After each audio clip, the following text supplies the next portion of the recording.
नमस्कार फ्रेंड्स, मैं हूं doctor Toishi Sharma, interventional cardiologist USA से।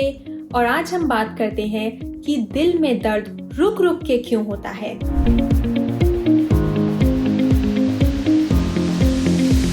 तो फ्रेंड्स, आपने क्या कभी नोटिस किया है कि आपकी चेस्ट परफेक्टली फाइन रहता है, कोई दर्द नहीं होता जब आप बैठे होते हैं सोफे पे, लेकिन जैसे ही आप चलना स्टार्ट करते हैं अप हिल में, एक स्लोप पे, या फिर आप एक स्टेयर्स में चलना स्टार्ट करते हैं, सीढ़ी चढ़ते हैं, तब आपके दिल में अचानक दर्द होने लगता है।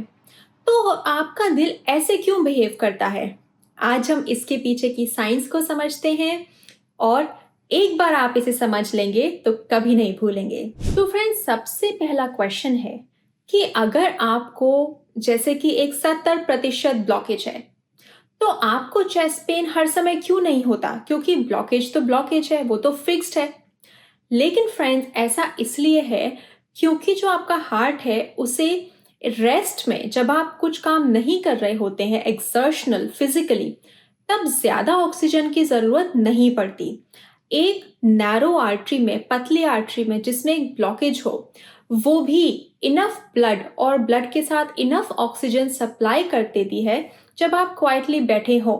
इस वजह से आप उस समय सिम्टम फ्री होते हैं, चेस्ट पेन फ्री होते हैं जब आप रेस्ट कर रहे होते हैं। लेकिन जैसे ही आप जल्दी चलना स्टार्ट करते हैं, सीढ़ी चढ़ते हैं, या आपको गुस्सा आता है, आप इमोशनली भी ट्रिगर होते हैं, आपका हार्ट रेट अचानक से बढ़ जाता है, ब्लड प्रेशर बढ़ जाता है, और इस वजह से आपके हार्ट की ऑक्सीजन की डिमांड सडनली 2 to 3 टाइम्स, 2-3 गुना बढ़ जाती है।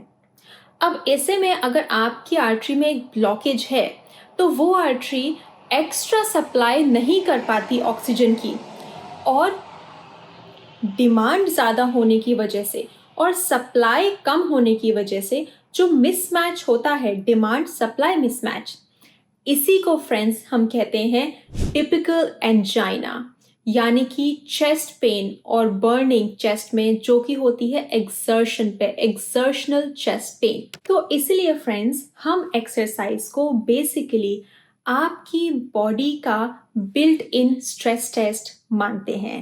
अब दूसरा क्वेश्चन है कि कई लोग ऐसा कहते हैं कि जब हम फ्लैट सरफेस पे चलते हैं, रोड पे चलते हैं, हमें कोई दिक्कत नहीं होती, लेकिन जैसे ही हम ऊंचाई पर चढ़ते हैं या सीढ़ियां चढ़ते हैं, हमें केवल तभी दर्द होता है या केवल तभी हमारी सांस फूलती है। तो फ्रेंड्स, ऐसा इसलिए है क्योंकि जब आप लार्जर मसल्स को यूज़ करते हैं, पैर की भारी मसल्स को यूज़ करते हैं, तब आपकी हार्ट रेट बहुत जल्दी बढ़ जाती है और ऑक्सीजन डिमांड बहुत जल्दी इंक्रीज हो जाती है।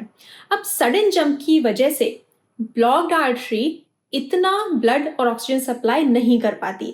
इसी वजह से फ्लैट सरफेस पे कम मसल्स यूज होने की वजह से दर्द या सांस नहीं फूलती, और एलिवेशन पे, स्लोप पे चलने से सांस जल्दी फूल सकती है या चेस्ट पेन हो सकता है। तो फ्रेंड्स, सबसे इंपॉर्टेंट बात है कि जो एंजाइना विद एक्सर्शन है, ये केवल एक डिस्कम्फर्ट नहीं है, ये एक वार्निंग सिग्नल है आपकी हार्ट के लिए। स्टडीज में पाया गया है कि जिन लोगों को एक्सर्शनल एंजाइना होता है, वो हार्ट अटैक के लिए हाई रिस्क रहते हैं अगर उनका ट्रीटमेंट न किया जाए। इसीलिए फ्रेंड्स, आपके जो कार्डियोलॉजिस्ट हैं वो आपके एक्सर्शनल चेस्ट पेन को बहुत सीरियसली लेते हैं और टेस्टिंग और ट्रीटमेंट रेकमेंड करते हैं। तो फ्रेंड्स, ये जो आपका वार्निंग साइन है, इसका मतलब है कि आपकी हार्ट की मसल हेल्प मांग रही है। इसलिए ये कोई रैंडम बात नहीं है कि आपको चेस्ट पेन तब होता है जब आप केवल वॉकिंग करते हैं या क्लाइंबिंग करते हैं। ये एक फिजियोलॉजी है। रेस्ट पे सप्लाई काफ़ी होती है, लेकिन स्ट्रेस में आपकी ब्लॉक्ड आर्टरी ब्लड सप्लाई नहीं कर पाती। यही एग्जैक्ट डेफिनेशन होती है एंजाइना की, और इसे इग्नोर करना लाइफ थ्रेटनिंग हो सकता है। तो अगर आपको या आप किसी को जानते हो उनको चेस्ट पेन या चेस्ट प्रेशर होता हो एक्सर्शन के टाइम पे, उसे इग्नोर बिल्कुल भी ना करें। आपने डॉक्टर को दिखाएं, एक स्ट्रेस टेस्ट करवाएं और उसे ट्रीट करें एक हार्ट अटैक बनने से पहले। अगर आपको ये वीडियो पसंद आया तो लाइक और सब्सक्राइब करें, और अपने फ्रेंड्स के साथ शेयर करना ना भूलें। मैं हूँ डॉक्टर तोशी शर्मा और मैं आपको मिलूंगी अगले वीडियो में। धन्यवाद।